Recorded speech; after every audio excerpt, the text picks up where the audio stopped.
Morning student. Class 11th के अंदर PhD में हमारा चैप्टर 8 शुरू किया था हमने कल। व्यावसायिक वित्त के स्रोतों के बारे में हम पढ़ रहे थे।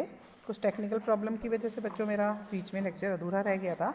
हम एक बॉक्स में अनिल सिंह की कहानी को डिस्कस कर रहे थे, जो कि एक जलपान ग्रहण चला रहे थे, और उन्होंने जो क्वालिटी लोगों को दी और गुणवत्ता के कारण उनका जो जलपान ग्रहण था वो बहुत ज़्यादा फेमस हो गया था। और व्यवसाय की सफलता से मोटिवेट होकर अनिल ने चाहा कि वह अपने व्यवसाय को और उसका विस्तार करे। इसलिए वह चाहता था कि एक उसकी चैन खोली जाए जहां अलग अलग जगह वह जलपान गृहों की व्यवस्था करे और लोगों को उसका पूरा फ़ायदा प्राप्त हो सके। लेकिन इस आवश्यकता को कि व्यवसाय का विस्तार जो करना चाहता है उसके लिए पर्याप्त मात्रा में उसके निजी स्रोत यानी धन की अपर्याप्तता थी। यानी उसके पास इतना पैसा नहीं था कि वह आसानी से अपने जलपान गृहों को दूसरे स्थानों पर खोल सके। तो उनके पिताजी ने उनसे बोला कि वह चाहे तो दूसरे जलपान गृह के स्वामियों से वह पार्टनरशिप कर सकते हैं और वह अधिक धन लगाएंगे, लेकिन वे व्यवसाय के लाभ एवं नियंत्रण में हिस्सेदार होंगे। क्योंकि जब पार्टनर बनेंगे तो नेचुरली ये पार्टनर जो होते हैं उनको भी आपको अपने लाभ में से भी और आपके कंट्रोलिंग में जो आपका अभी तक पूरा नियंत्रण अपने व्यवसाय पर एकल के रूप में आपका था, अब अभी शेयरिंग करना पड़ेगा। अनिल बैंक से ऋण लेने की बात भी सोच रहा है, पर चिंतित भी है और भ्रमित भी है, क्योंकि वह यह नहीं जानता कि वह कैसे ले उस लोन को, कहाँ से ले, कहाँ से अतिरिक्त धन लाए। वह इस समस्याओं को अपने एक फ्रेंड था रमेश, उससे डिस्कस करता है। वह उसे दूसरे साधन जैसे कि अंश पूंजी, ऋण पूंजी, जिसे हम डिबेंचर्स कहते हैं, कि निगमन के संबंध में बताता है। जैसे कंपनी संगठन में आपने देखे हैं, हमने पढ़ाया है अभी कंपनी संगठन में, कि कंपनी पूंजी की व्यवस्था कंपनी संगठन कहाँ से करता है, अंश पत्रों और ऋण पत्रों के निगमन से करते हैं। वह अनिल को दूसरी चेतावनी भी देता है कि हर प्रकार की पद्धति, यानी जिससे भी आप पैसा प्राप्त करने चाहते हैं, जहाँ से भी आप वित्तीय स्रोत प्राप्त करने चाहते हैं, हर पद्धति, हर स्रोत की अपने अपने प्रॉफिट्स और अपने अपने डिसएडवांटेज हैं। मतलब उसके लाभ और सीमाएं हैं। किसी में कुछ खूबी है तो किसी में कुछ खूबी है, तो किसी में कुछ दोष है, तो किसी में अन्य कोई कमी है। तो आपको अपना जो अंतिम निर्णय है कोष के उद्देश्य और अवधि के तत्वों पर, जो कि निर्भर करता है, आपको जो अपना फाइनल डिसीजन लेना है किसी भी स्रोत से पैसे को इकट्ठा करने का, तो उसमें आपको देखना है कि उसका उद्देश्य क्या है, उसकी अवधि क्या है। ये सारे एलिमेंट्स हैं, उनको कंसीडर करते हुए आपको अपना फाइनल डिसीजन लेना है। अनिल इन पद्धतियों का अध्ययन करना चाहता है। अनिल को नहीं पता कि कौन कौन से स्रोत हैं, कहाँ से वो प्राप्त कर सकता है, उसके क्या एडवांटेज और डिसएडवांटेज है। तो ये जो पाठ हम जो पढ़ने जा रहे हैं व्यावसायिक वित्त के स्रोत, ये पाठ अनिल को इन सब पद्धतियों के अध्ययन का पूरा ब्यौरा देगा। उसे बताएगा कि व्यावसायिक वित्त क्या है, कहाँ से प्राप्त किए जा सकते हैं, कौन कौन से स्रोत है, उनके क्या क्या गुण और दोष हैं, कहाँ कैसे तत्व हैं जिसको ध्यान में रखकर उसे अपना अंतिम निर्णय लेना है। तो आइए हम पढ़ते हैं आज व्यावसायिक वित्त के परिचय के बारे में। सबसे पहला टॉपिक 8.1 जो परिचय में दिखाया गया है वो यही है कि किसी भी प्रकार के व्यवसाय को प्रारंभ करने के लिए या उसका संचालन करने के लिए विभिन्न स्रोतों से धन जुटाने के बारे में रूपरेखा इस पाठ में प्रस्तुत की गई है। आप सभी जानते हैं कोई भी व्यवसाय हो, उसका संचालन अगर आपको करना है या उसका विस्तार विकास करना है तो आपको पैसे की आवश्यकता होती है, और जितने भी धन प्राप्त करने के स्रोत होते हैं उनकी सबकी अपने अपने गुण और दोष होते हैं। तथा इस पाठ के अंदर ये भी बताया जा रहा है कि व्यावसायिक वित्त का स्रोतों का चयन करते समय आपको किन किन बातों का ध्यान में रखना है। जब कोई भी व्यवसाय प्रारंभ करना चाहता है तो धन के विभिन्न स्रोतों के संबंध में जानना उसके लिए महत्वपूर्ण होता है, और उसके सापेक्षिक गुणों का जानना भी उसके लिए महत्वपूर्ण होता है। तो आज हम पढ़ने जा रहे हैं 8.2 में व्यावसायिक वित्त का क्या अर्थ है, उसके क्या नेचर है और उसका क्या महत्व है। तो सबसे पहले व्यावसायिक वित्त का अर्थ क्या है, इसी को हम समझने का प्रयास करते हैं। एक व्यवसाय समाज के अंदर जितनी भी प्रकार की आवश्यकताएं होती हैं, उन आवश्यकताओं को संतुष्ट करने के लिए विभिन्न प्रकार के उत्पादों का यानी वस्तुओं का और सेवाओं का उत्पादन करता है और उसे उस स्थान पर पहुंचाता है जहां उसकी आवश्यकता होती है।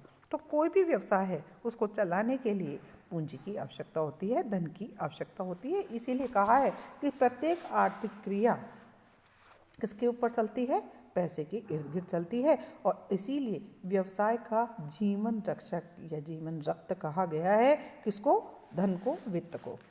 व्यवसाय के विभिन्न कार्यों को करने के लिए सभी को धन की आवश्यकता होती है और इस धन की आवश्यकता को ही क्या कहा जाता है? व्यावसायिक वित्त कहा जाता है। कोई भी व्यवसाय बिना पर्याप्त धन के, बिना पर्याप्त पूंजी के कार्य नहीं कर सकता। जिस प्रकार एक मानव शरीर को चलाने के लिए पर्याप्त मात्रा में रक्त की आवश्यकता होती है, इसी प्रकार एक व्यवसाय को संचालित करने के लिए जब जब कोई कार्य, जब जब कोई फंक्शंस किए जाते हैं तो पर्याप्त मात्रा में धन की आवश्यकता होती है। इसके बिना वह उसका संचालन ठीक प्रकार से नहीं कर सकता।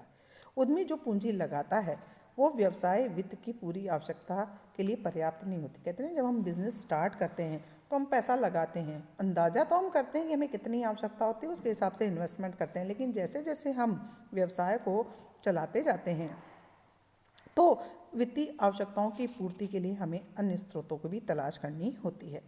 व्यावसायिक वित्तीय आवश्यकताओं का सही आंकलन, उसके विभिन्न स्रोतों की पहचान करना किसी व्यावसायिक संगठन को चलाने का महत्वपूर्ण तत्व है। अर्थात उसको, उन चीज़ों का सही आंकलन करना उसके लिए बहुत ही इम्पोर्टेंट होता है। व्यवसाय वित्त की आवश्यकता व्यवसाय द्वारा व्यवसाय प्रारंभ करने के मात्र निर्णय लेने से ही शुरू हो जाती है। क्योंकि जब हम व्यवसाय करने की बात सोचते हैं तो हमें तो कुछ राशि, जो कुछ पैसा, उसकी आवश्यकता तुरंत होती है, क्योंकि हमें बहुत सारे क्या करने होते हैं, हमें डेटा इकट्ठे करने होते हैं, उन पर हमको क्या करना पड़ता है, एनालिसिस करना होता है। उसके बाद में हमें कुछ कागजी कार्रवाई करनी होती है, कुछ फिक्स असेट्स के रूप में फर्नीचर, मशीन आदि खरीदनी होती है, संपत्तियाँ। फिर और कुछ आवश्यकता होती है जो दैनिक के रोज़मर्रा के कार्यों के संचालन के लिए, जिसे हम वर्किंग कैपिटल भी कहते हैं, कार्यशील पूंजी की भी आवश्यकता होती है। जैसे आप कोई चीज़ का उत्पादन कर रहे हैं तो कच्चा माल खरीदना है, आपने किसी को काम पे रखा है तो उस व्यक्ति को हमको सैलरी देनी है, तो इस प्रकार के लिए भी आपको पैसों की आवश्यकता होती है। इस प्रकार जब जब व्यवसाय को बढ़ाना होता है और उसका विकास या विस्तार करना होता है या कुछ और नया करना होता है, तब भी हमें क्या आवश्यकता होती है? पैसे की आवश्यकता होती है। व्यावसायिक वित्त की आवश्यकताओं को हमने इसी कारण दो श्रेणियों में विभाजित किया है। पहला होता है स्थायी पूंजी की आवश्यकता और दूसरी होती है कार्यशील पूंजी की। तो अगर मैं आपको सीधी सीधी बात बोलूं कि अगर व्यवसाय वित्त का अगर वर्गीकरण करें तो व्यवसायिक वित्त के अंदर दो प्रकार के व्यवसायिक वित्त की आवश्यकता होती है। पहली तो होती है स्थायी पूंजी के लिए, स्थायी संपत्तियों को क्रय करने के लिए स्थायी पूंजी की, जो कि एक बहुत लंबा इन्वेस्टमेंट होती है। एक बार व्यवसाय के अंदर जब घुस जाती है तो हम उसको अपने जीवन काल में मुश्किल से ही वापस निकाल पाते हैं। और दूसरी होती है वर्किंग कैपिटल, जिसको बोलते हैं कार्यशील पूंजी की आवश्यकता, जो कि हमारे दैनिक के कार्यों को संपादन करने के लिए आवश्यक। तो हमने हमारी व्यावसायिक वित्त को दो श्रेणियों में विभाजित किया। आज हम पढ़ने जा रहे हैं पहला, स्थायी पूंजी की आवश्यकता के रूप में। व्यवसाय को प्रारंभ करने के लिए आप सभी जानते हैं, सबसे पहले एक बिल्डिंग चाहिए, बिल्डिंग के अंदर आपको फर्नीचर चाहिए, फर्नीचर के साथ साथ किसी वस्तु सेवा का उत्पादन करते हैं तो हमें मशीनें चाहिए, बैठने के लिए फर्नीचर चाहिए, इन सब के लिए धन की आवश्यकता होती है। इस आवश्यकता को ही हम स्थायी पूंजी की आवश्यकता कहते हैं। इस स्थायी संपत्ति की आवश्यकता के अंदर जो पैसा निवेश किया जाता है उस पूंजी को हम स्थायी पूंजी, और निवेश की जो अवधि होती है, इसमें निवेश जो किया जाता है उसकी अवधि लंबी होती है। विभिन्न व्यवसायिक इकाइयों को स्थायी पूंजी की अलग अलग राशियों की आवश्यकता होती है। डिपेंड करता है कि उनका नेचर कैसा है। ये इस बात पर भी निर्भर करती है कि व्यवसाय की प्रकृति कैसी है। नेचर जैसा है अकॉर्डिंग टू स्थायी संपत्तियों की आवश्यकता अधिक होगी। जैसे उत्पादन कार्य आप करने जा रहे हैं, आप प्रोडक्शन करते हैं, तो आपको एक बिल्डिंग फैक्ट्री के रूप के लिए, मशीनों में पैसा इन्वेस्ट करने के लिए, है ना। और अगर मान लीजिए आप कोई लेबर बेस्ड काम करते हैं तो आपको स्थायी पूंजी की आवश्यकता कम होगी, आपको जॉब वर्क ज़्यादा चाहिएगा। तो डिपेंड करता है कि आपका नेचर कैसा है। जैसा उदाहरण के लिए आपकी पुस्तक में दिया है कि एक व्यापारी इकाई, विनिर्माण इकाई की तुलना में कम स्थायी पूंजी की आवश्यकता होती है। विनिर्माण करने वाला तो क्या होता है, अलग अलग पार्ट अलग अलग कंपनियों से लेके आता है, लेकिन जो खुद ही निर्माण करता है उसे मशीनें भी चाहिएगी, बिल्डिंग भी चाहिएगी, मटेरियल भी चाहिएगा, तो उसको ज़्यादा आवश्यकता होगी। इसी प्रकार स्थायी पूंजी की आवश्यकता एक छोटे उपक्रम, अगर आपका छोटा सा उपक्रम है तो आपको स्थायी पूंजी की आवश्यकता कम है, लेकिन अगर बड़ा उपक्रम आप स्थापित करते हैं, बड़ा औद्योगिक उपक्रम स्थापित करेंगे तो आपको स्थायी पूंजी की आवश्यकता अधिक होगी। दूसरी होती है कार्यशील पूंजी की आवश्यकता। किसी भी उद्यम के वित्तीय आवश्यकताओं को स्थायी संपत्तियों के क्रय करने के साथ ही समाप्त नहीं हो जाती, उसे उन स्थायी संपत्तियों को चलाने के लिए, व्यवसाय के रोज के दिन प्रतिदिन के कार्यों का निष्पादन करने के लिए भी पूंजी की आवश्यकता होती है।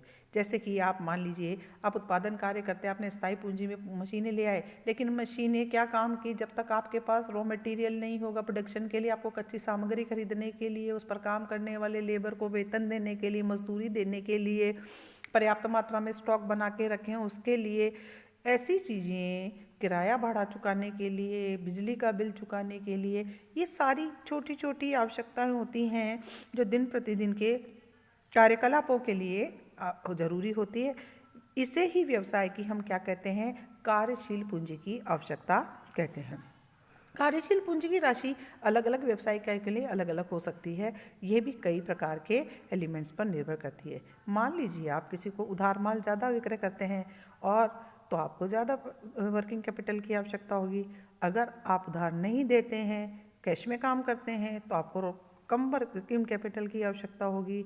डिपेंड करता है कि आप किस तरीके से अपने व्यवसाय का संचालन करते हैं। तो ऐसे में आप अपनी कार्यशील पूंजी की आवश्यकता का निर्धारण कर पाते हैं।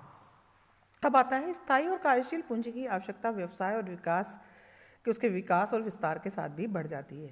कभी कभी उत्पादन और कार्यों की लागत को कम करने के लिए उच्च तकनीकों का प्रयोग किया जाता है जिसके लिए अतिरिक्त पूंजी की आवश्यकता होती है। इसके लिए इसी प्रकार आप सीजनल काम करते हैं तो आपको अधिक स्टॉक जमा करके रखना पड़ता है। चालू देनदारियों का भुगतान करने या व्यवसाय के विकास और विस्तार को करने के लिए एक स्थान से दूसरे स्थान पर ले जाने के लिए अधिक पूंजी की आवश्यकता हो सकती है।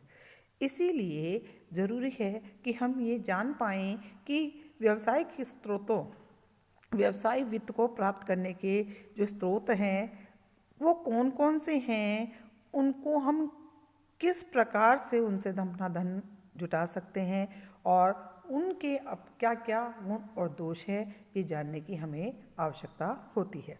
तो आइए अब हम अपने तीसरा जो टॉपिक हम पढ़ेंगे इस लेसन का वो यही है कि वित्तीय धन के विभिन्न स्रोत कौन कौन से हैं, उनका वर्गीकरण किस प्रकार का है, उसको हम अपने नेक्स्ट लेक्चर में डिस्कस करते हैं। थैंक